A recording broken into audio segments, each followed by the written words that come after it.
Hotel में ना एक बाबा जी बर्तन मांजते थे, बूढ़े आदमी थे, 70 साल के करीब उम्र थी। उनका एक बेटा था, एक बहू थी, एक पोता था, लेकिन वो बेचारे बेटा बीमार रहता था तो लिहाजा वो खुद मजदूरी करते थे। कहते एक दिन वो बाबा जी मेरे पास आए, कहने लगे मेम साहब 2-4 दिन की छुट्टी चाहिए। तो मैंने कहा खैरियत है? कहने लगे मैडम मेरा बेटा फौत हो गया। बेटा, आपको पता है बाप का जनाजा पढ़ना आसान है, बेटे का जनाजा उठाना बड़ा मुश्किल काम। कहती है मैं कुछ लिख रही थी, मेरे हाथ से कलम गिर गया, मैंने खुद गाड़ी भेजी, बाबा जी गाँव चले गए जहाँ वो रहते थे। कहती 2-3 दिन के बाद मैं और मेरा शौहर गए तो रास्ते में हम बातें कर रहे थे कि क्या ताज़ियत करेंगे। एक ही बेटा था, कोई रिश्तेदार भी नहीं, तो उसकी तो कायनात उजड़ गई, किन लफ्जों से उसे ताज़ियत क्या कहेंगे। कहते जब हम गए तो वो टूटी हुई चटाई पे बैठा था, कुछ लोग करीब थे। हमने जाके कहा बाबा आप मुसलमान हैं, हम आपको क्या नसीहत करें, एक ही बेटा था, कि किस तरह करके हम आपको तसल्ली दें। तो कहते उसने आंखें खोली, बूढ़ी आंखों में ईमान की रोशनी। कहने लगा बीबी क्या ताज़ियत की बात करती हो, मैंने कोई पैसे जमा करा के बेटा लिया था, खुदा ने फजल से दिया था, अदल से ले गया है, मैं अपने रब के फैसले में बड़ा राजी हूँ। अल्लाह अकबर।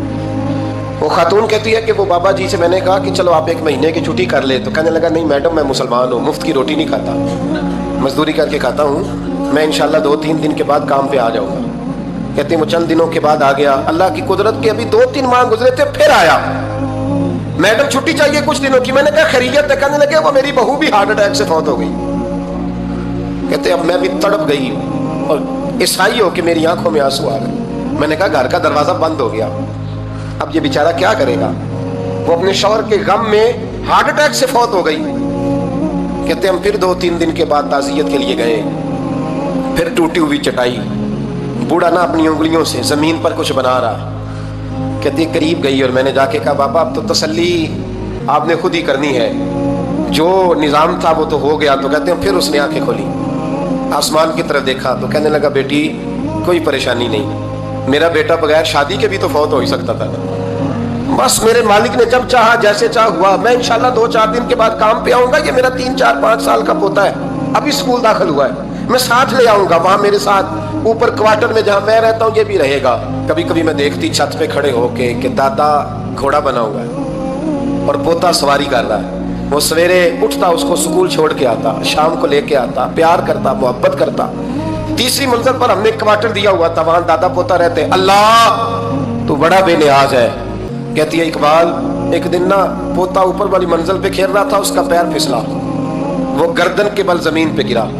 मुझे खबर हुई तो मैं दौड़ी, एम्बुलेंस मंगाई, खून से लिथड़े हुए उस बच्चे को दादे ने अपनी गोद में रखा। और जब हम अस्पताल की तरफ गए तो हॉस्पिटल बाद में आया, जनाबे इजराइल पहले आ गए और कहते वो गोद में दम तोड़ गया। फिर दादे ने उसे अपने हाथों से गुस्ल दिया, फिर उसने अपने बूढ़े हाथों से कब्र खोदी और फिर मिट्टी डाल के कहने लगा इन्ना लिल्लाहि व इन्ना इलैहि राजिऊन। जे सोना ही मेरे दुख विच राजी, जे सोना ही मेरे दुख विच राजी। फिर सुख नू चुल्ले डावा। कहते वो मिट्टी डाली उसने और जब वो वापस पलटा तो मैं बाजू से थाम के होटल करीब लाई और मैंने उसके करीब कहा कि बाबा तू टूट गया है, तू बिखर गया है। तो कहते हैं यूं उसने हाथ रखे और यूं आंसू छटक दिए। कहने लगा मैडम क्यों क्यों, मेरे अंदर कोई अकीदा नहीं, मैं कोई लवारस हूं, मेरा कोई रब नहीं, मैं क्यों परेशान रहूंगा, मैं तो पका हुआ फालू, थोड़े दिन गुजरेंगे कब्र में जाऊंगा और जब जन्नत में जाऊंगा तो अल्लाह मेरी बेटे से भी मुलाकात कराएगा, मेरे पोते से भी मुलाकात कराएगा, मेरा रब सारी मुलाकातें करा देगा, मैं अपने अल्लाह की रजा पे बड़ा राजी हूँ। वो खातून कहती है मेरा और मेरे शौहर का कलेजा फटने लगा। मैंने कहा बाबा ये जज्बा कहाँ से मिलता है, ये सुकून कहाँ से आता है, ये कैफियत कैसे मिलती है। मुझे कहने लगा तूने लेनी है? मैंने कहा तो कहने लगा तू भी गुंबद खजरा वाले नबी का कलमा पढ़ जा, अल्लाह तुझे सुकून अदा करे।